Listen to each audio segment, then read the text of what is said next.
Revisit books podcast में आपका स्वागत है, जहां हम किताबों को रोजमर्रा इस्तेमाल होने वाले छोटे ज्ञान में बदलते हैं।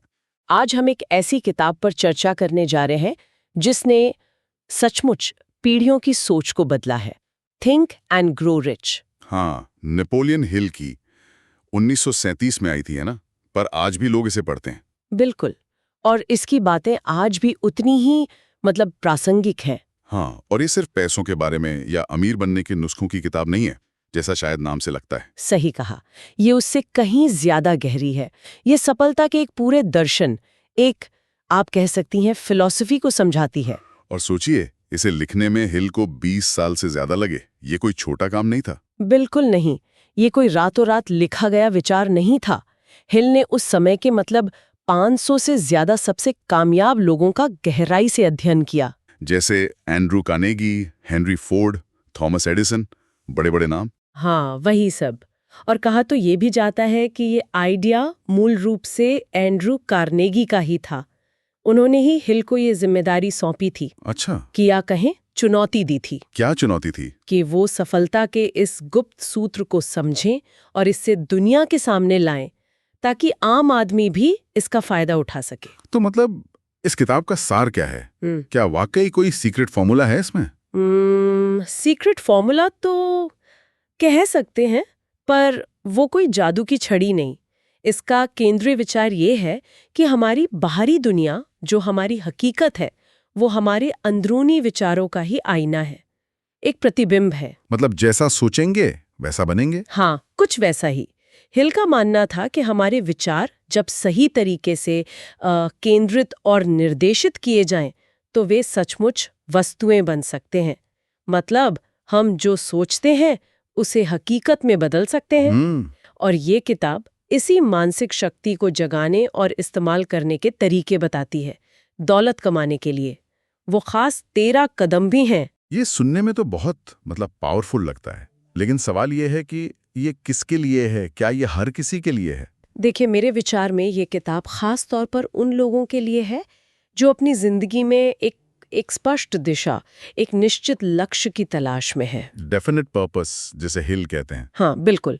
वो लोग जो सिर्फ सपने देखने या क्या कहते हैं, इच्छा करने से आगे बढ़कर ठोस नतीजे पाना चाहते हैं। और शायद उनके लिए भी जो कहीं फंसा हुआ महसूस कर रहे हैं, लगता है कि आगे नहीं बढ़ पा रहे हैं। निश्चित रूप से। या जो असफलताओं से निराश हो चुके हैं। आपको याद होगा, हिल ने ये किताब महामंदी के दौर में लिखी थी। हाँ, ग्रेट डिप्रेशन। तो उस समय तो निराशा बहुत ज्यादा होगी। बिल्कुल। तो ये किताब उस निराशा से लड़ने की भी बात करती है। हिल उन लोगों को संबोधित करते हैं जो अस्थायी हार को स्थायी मान लेते हैं। और एक बात और आपने कही थी पहले कि ये उनके लिए भी है जिन्हें लगता है कि फॉर्मल एजुकेशन की कमी रुकावट है। हाँ, ये बहुत महत्वपूर्ण बात है। या जिनके पास शुरुआत में साधन नहीं है। हिल बार बार एडिसन और फोर्ड का उदाहरण देते हैं, जिनकी स्कूली शिक्षा बहुत कम थी। हाँ, लेकिन उनके पास कुछ और था। वो कुछ और ही इस किताब का फोकस है, वो मानसिक शक्ति। तो ये उद्यमियों के लिए, सेल्स पर्सन, लीडर्स, कलाकार, असल में किसी भी ऐसे व्यक्ति के लिए है जो अपने मन की शक्ति का इस्तेमाल करना सीखना चाहता है। बिल्कुल। जो डर और शक जैसी रुकावटों को पार करके प्रैक्टिकल कदम उठाना चाहता है। ठीक है, तो चलिए फिर मुख्य बातों पर आते हैं। वो जो सिद्धांत हैं, पहला कौन सा है? पहला और शायद सबसे बुनियादी सिद्धांत है प्रबल इच्छा की शक्ति, the power of burning desire. इच्छा, ये तो हम सब करते हैं, दिन भर कुछ ना कुछ चाहते रहते हैं। इसमें खास क्या है? यहीं हिल फर्क बताते हैं। वो साधारण इच्छा विशिंग और प्रबल धधकती हुई इच्छा, जिसे वो बर्निंग डिजायर कहते हैं, उसमें जमीन आसमान का अंतर मानते हैं। अच्छा, कैसे? सिर्फ ये सोचना कि काश मेरे पास बहुत पैसा होता काफी नहीं है। सफलता की शुरुआत होती है एक तीव्र अडेग एक जुनून जैसी इच्छा से, जो आपके हर विचार, हर काम पर हावी हो जाए। हिल का वो कोट है ना, थॉट्स आर थिंग्स। हाँ, विचार वास्तव में वस्तुएं हैं, लेकिन वो आगे जोड़ते हैं खासकर तब जब वे उद्देश्य की निश्चितता, दृढ़ता और एक जलाने वाली इच्छा से जुड़े हों। बिना उस तीव्र इच्छा के विचार सिर्फ विचार रह जाते हैं। इसे थोड़ा और समझाएंगी? कोई कहानी या उदाहरण है किताब में? हाँ, हिल एक बहुत ही प्रभावशाली कहानी बताते हैं एडविन सी बार्न्स की। एडविन बार्न्स कौन थे ये? बार्न्स एक साधारण युवक थे जिनकी बस एक ही धुन थी, महान आविष्कारक थॉमस एडिसन का बिजनेस पार्टनर बनना। पार्टनर एडिसन का, ये तो बड़ी बात है। हाँ, ध्यान दीजिए, उनका कर्मचारी नहीं बल्कि पार्टनर।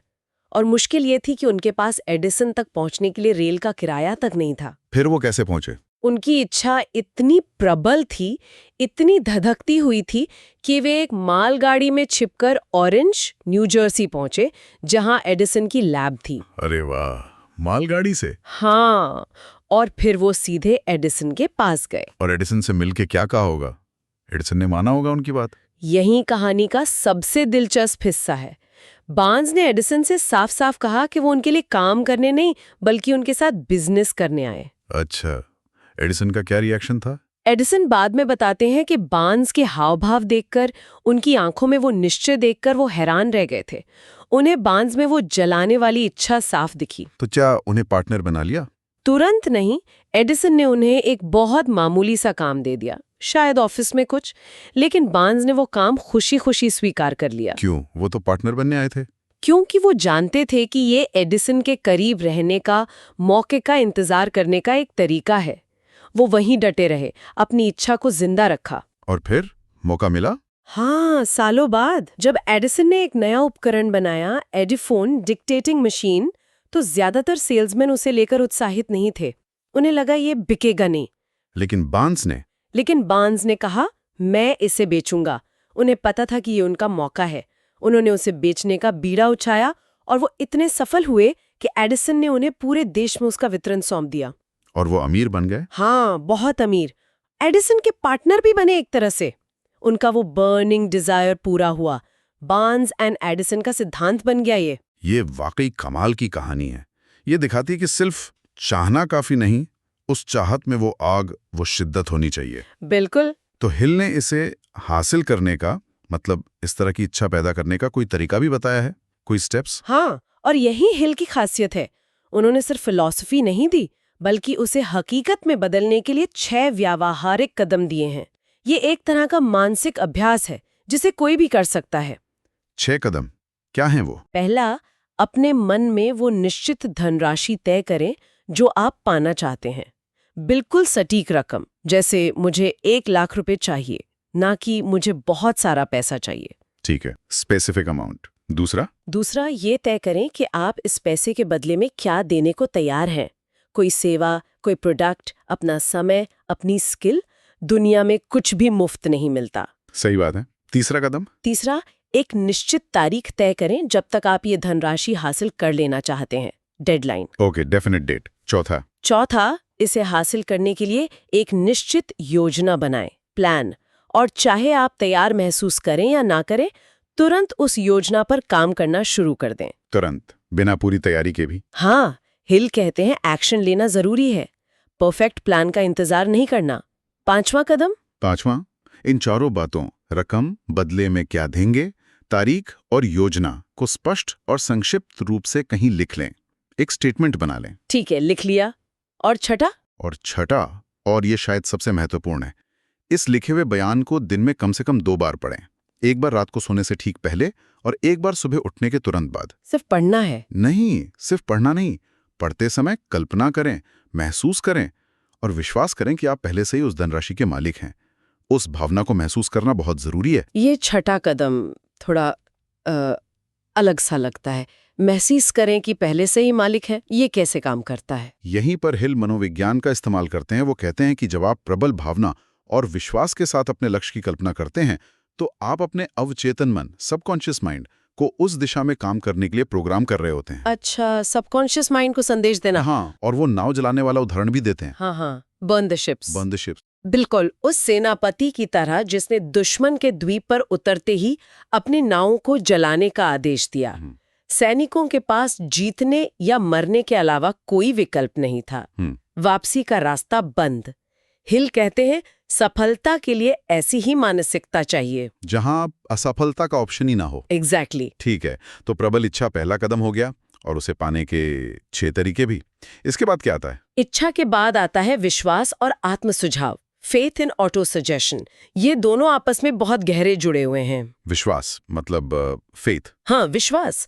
हिल कहते हैं कि विश्वास मन की वो अवस्था है जो आपकी इच्छा को हकीकत में बदलने के लिए कैटलिस्ट का काम करती है, उत्प्रेरक।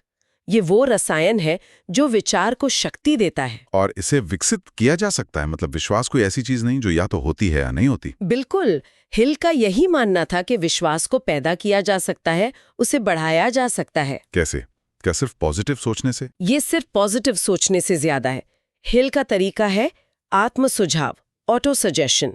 ऑटो सजेशन, ये क्या है? इसका सीधा सा मतलब है अपने चेतन मन यानी कॉन्शियस माइंड के जरिए अपने अवचेतन मन यानी सबकॉन्शियस माइंड को बार बार सकारात्मक निर्देश देना। जैसे वो छठे स्टेप में अपने लिखे हुए बयान को पढ़ना। हाँ बिल्कुल, जब आप अपने लक्ष्य बयान को रोज पढ़ते हैं और उसमें भावना और विश्वास भरते हैं तो आप असल में ऑटो सजेशन का ही प्रयोग कर रहे होते हैं। धीरे धीरे आपका सबकॉन्शियस माइंड उन निर्देशों को सच मानने लगता है और फिर वो उसी दिशा में काम करने लगता है। हाँ, वो आपके व्यवहार को, आपके अवसरों को देखने के नजरिए को, आपके फैसलों को उसी दिशा में मोड़ने लगता है। अक्सर आपको पता भी नहीं चलता। तो ये सिर्फ शब्दों को तोते की तरह रटना नहीं है। बिल्कुल नहीं। हिल इस पर बहुत जोर देती है। भावना, इमोशन। अवचेतन मन सिर्फ उन विचारों पर प्रतिक्रिया करता है जिनमें तीव्र भावना जुड़ी हो, चाहे वो पॉजिटिव हो या नेगेटिव। हाँ, चाहे वो विश्वास, प्रेम, उत्साह जैसी सकारात्मक भावना हो या डर, नफरत जैसी नकारात्मक। सादे भावनाहीन शब्द, मतलब न्यूट्रल वर्ड्स, अवचेतन पर असर नहीं डालते। इसीलिए छठे कदम में महसूस करने और विश्वास करने पर जोर था। एग्जैक्टली। जब आप उस सफलता को, उस पैसे को सचमुच महसूस करते हैं तो आप अपने सबकॉन्शियस को सही सिग्नल भेज रहे होते हैं। क्या हिल ने खुद इसका कभी इस्तेमाल किया था? कोई उदाहरण? हाँ, हिल एक बहुत ही पर्सनल और मार्मिक उदाहरण देते हैं अपने बेटे ब्लेयर का। उनके बेटे का क्या हुआ था? ब्लेयर बिना बाहरी कानों के पैदा हुए थे और डॉक्टर्स ने कहा था कि वो शायद जीवन भर सुन और बोल नहीं पाएंगे। ओह, ये तो बहुत दुखद है। हाँ, लेकिन हिल ने इस मेडिकल फैक्ट को स्वीकार करने से इनकार कर दिया। उन्होंने अपने मन में एक प्रबल इच्छा जगाई कि उनका बेटा सुनेगा और बोलेगा। ये उनका बर्निंग डिजायर बन गया। और उन्होंने ऑटो सजेशन का इस्तेमाल किया। हाँ, उन्होंने लगातार खुद को और अपने बेटे के अवचेतन मन को, जब वो सो रहा होता था, तब फुसफुसाकर ये संदेश दिया कि वो सामान्य सुनने की शक्ति विकसित करेगा। उसमें विश्वास भरा। और क्या हुआ? सालों तक कुछ खास नहीं हुआ, लेकिन हिल और उनकी पत्नी डटे रहे। फिर कई सालों बाद एक नए तरह के हियरिंग ऐड का आविष्कार हुआ। वो ब्लेयर के लिए काम कर गया और धीरे धीरे उसने सुनना और बोलना शुरू कर दिया। वाकई ये तो चमत्कार जैसा है। हिल इसे अपनी प्रबल इच्छा और अटूट विश्वास का परिणाम मानते थे, ऑटो सजेशन की शक्ति का प्रमाण। ये अविश्वसनीय कहानी है। तो विश्वास और ऑटो सजेशन मिलकर इच्छा को साकार करने में मदद करते हैं। हिल ने आत्मविश्वास बढ़ाने के लिए भी कोई सूत्र दिया था क्या? सेल्फ कॉन्फिडेंस फॉर्मूला जैसे कुछ? हाँ, दिया था। एक आत्मविश्वास सूत्र है किताब में। वो मूल रूप से ऑटो सजेशन का ही एक फोकस्ड रूप है। उसमें आप खुद से कुछ प्रतिज्ञाएं करते हैं। जैसे मुझे पता है कि मेरे पास अपने निश्चित लक्ष्य को पाने की क्षमता है और मैं इसके लिए लगातार कोशिश करूंगा। मैं जानता हूं कि मेरे विचार हकीकत बनेंगे, इसलिए मैं रोज 30 मिनट सकारात्मक विचारों पर ध्यान दूंगा। मैं रोज 10 मिनट आत्मविश्वास बढ़ाने पर काम करूंगा। मैंने अपना लक्ष्य लिख लिया है और मैं तब तक कोशिश करूंगा जब तक आत्मविश्वास ना आ जाए। और मैं सच्चाई और न्याय के बिना कोई सफलता नहीं चाहूंगा। इस तरह की 5 प्रतिज्ञाएं। ये तो काफी प्रैक्टिकल लगता है, रोज अभ्यास करने वाली चीज। हाँ, ठीक है, तो इच्छा हो गई, विश्वास हो गया, लेकिन रास्ता तो आसान नहीं होता है, मुश्किलें तो आती हैं। हाँ। तब क्या? यहीं पर हिल का तीसरा महत्वपूर्ण सिद्धांत आता है, दृढ़ता, परसिस्टेंस, निरंतर शक्ति। दृढ़ता, लगे रहना। हाँ, हिल मानते थे कि इच्छा शक्ति और दृढ़ता में बहुत नजदीकी रिश्ता है और ज्यादातर लोग सफलता के रास्ते पर इसलिए असफल हो जाते हैं क्योंकि उनमें इसी दृढ़ता की कमी होती है। हाँ, ये तो सच है। पहली मुश्किल आती ही छोड़ देते हैं कई लोग। बिल्कुल, वे पहली या दूसरी बाधा आने पर ही हार मान लेते हैं। हिल ने इस बारे में क्या पाया अपने अध्ययन में? हिल ने पाया कि जिन 500 से ज्यादा सफल लोगों का उन्होंने इंटरव्यू लिया, उनमें से लगभग सभी ने बताया कि उनकी सबसे बड़ी सफलता अक्सर उनकी सबसे बड़ी हार के ठीक बाद आई थी। अच्छा, हार के बाद? हाँ, वो कहते हैं कि असफलता एक बहुत चालाक चालबाज है। वो हमें तब गिराने की कोशिश करती है जब हम सफलता के बिल्कुल करीब होते हैं। इसका कोई उदाहरण है किताब में, कोई कहानी? हाँ, एक बहुत मजबूत कहानी है आर्यू डार्बी की। डार्बी, क्या कहानी है उनकी? डार्बी और उनके अंकल ने कोलोराडो में सोने की खान खरीदी। गोल्ड रश का टाइम था।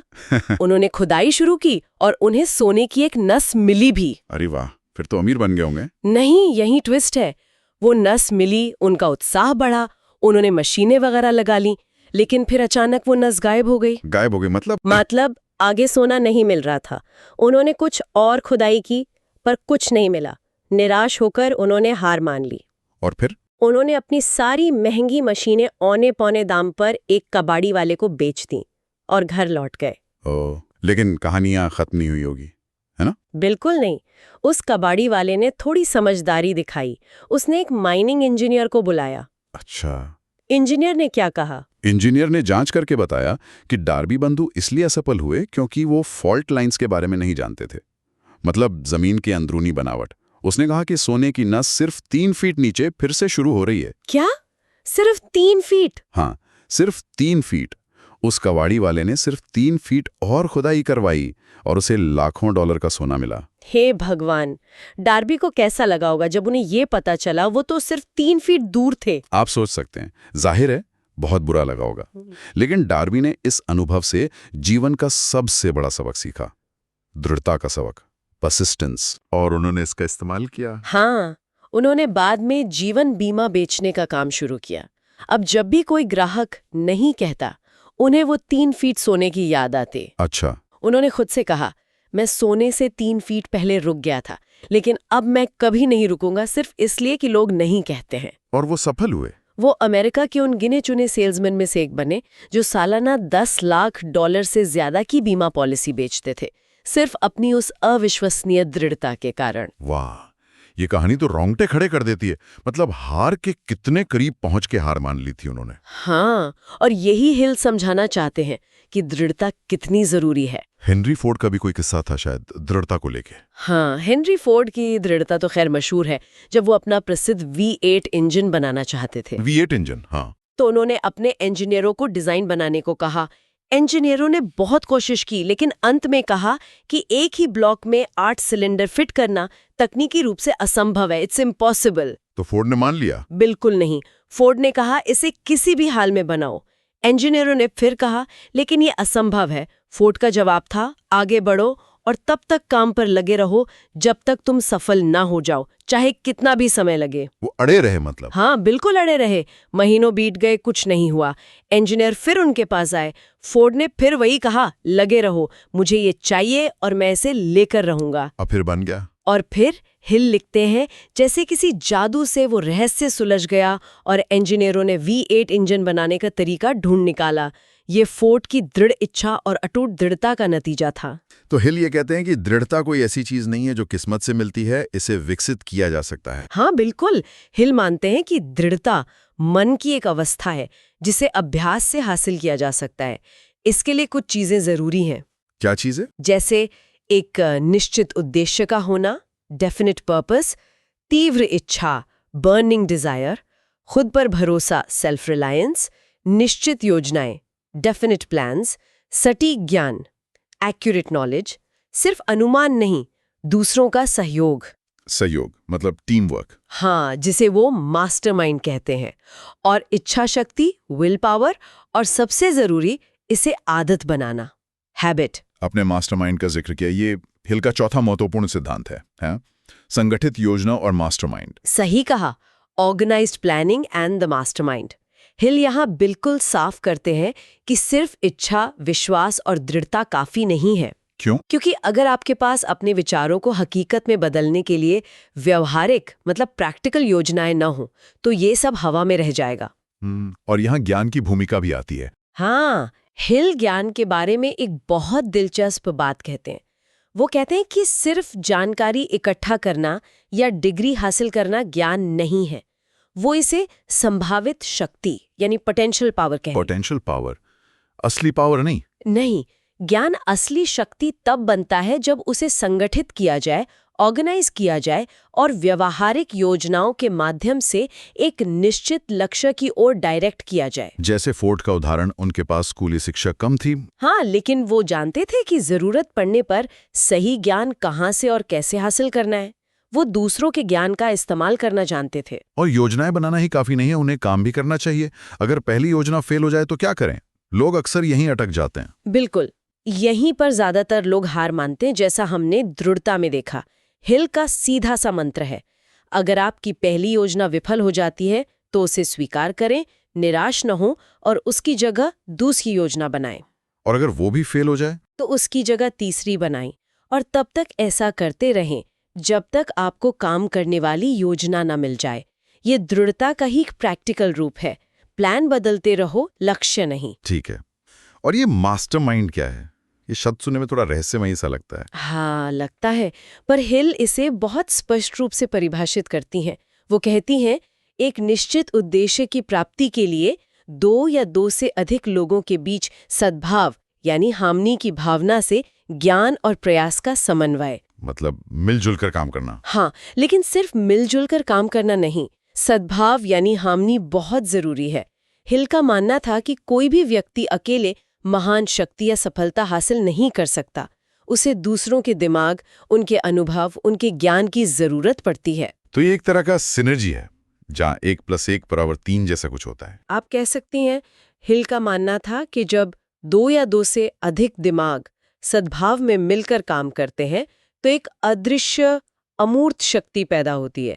एक तीसरा दिमाग या मास्टरमाइंड बनता है जिसकी क्षमता उन अलग-अलग दिमागों के योग से कहीं ज्यादा होती है। अच्छा। ये समूह न सिर्फ व्यवहारिक लाभ देता है जैसे सलाह, सहयोग, संसाधन, बल्कि एक मानसिक और आप कह सकते हैं आध्यात्मिक तालमेल भी बनाता है जिससे नए और बेहतर विचार उत्पन्न होते हैं। हेनरी फोर्ड का उदाहरण यहाँ कैसे फिट होता है? आपने कहा था उनके पास कम शिक्षा थी। हाँ, फोर्ड की सफलता का एक बड़ा कारण उनका मास्टरमाइंड समूह था। भले ही उनकी औपचारिक शिक्षा कम थी, उन्होंने अपने आसपास Thomas Edison, Harvey Firestone, tyre वाले, जॉन बरोज, प्रकृतिवादी जैसे प्रतिभाशाली लोगों को इकट्ठा किया। वो सब उनके दोस्त थे? दोस्त भी थे और सलाहकार भी। वे नियमित रूप से मिलते थे, कैंपिंग पर जाते थे और विचारों का आदान प्रदान करते थे। फोर्ड ने इन महान दिमागों की शक्ति का उपयोग अपनी योजनाओं को बनाने और लागू करने में किया। ये दिलचस्प है। तो एक मजबूत इच्छा, अटूट विश्वास, लगातार दृढ़ता और संगठित योजना जिसमें मास्टरमाइंड का सहयोग शामिल हो, ये तो 4 स्तंभ हो गए। क्या कोई और मुख्य बाधा है सफलता के रास्ते में? हाँ, एक बहुत बड़ी बाधा जिसे हिल ने 5वां मुख्य क्षेत्र माना, भय के 6 भूतों पर काबू पाना। Overcoming the 6 ghosts of fear. डर? ओह, ये तो बहुत बड़ा टॉपिक है। हाँ, और हिल मानते थे कि डर हमारी क्षमता को, हमारी सोच को मतलब पंगु बना देता है, लकवा मार देता है। किस तरह के डर की बात कर रहे हैं हिल? हिल का मानना था कि लगभग हर इंसान इन 6 मूल भयों से किसी न किसी रूप में प्रभावित होता है और इन सभी डरों का जो बीज है, जो जड़ है, वो है अनिर्णय, इनडिसीजन। अनिर्णय, फैसला न कर पाना? हाँ, जब हम फैसला नहीं ले पाते तो संदेह पैदा होता है, शक।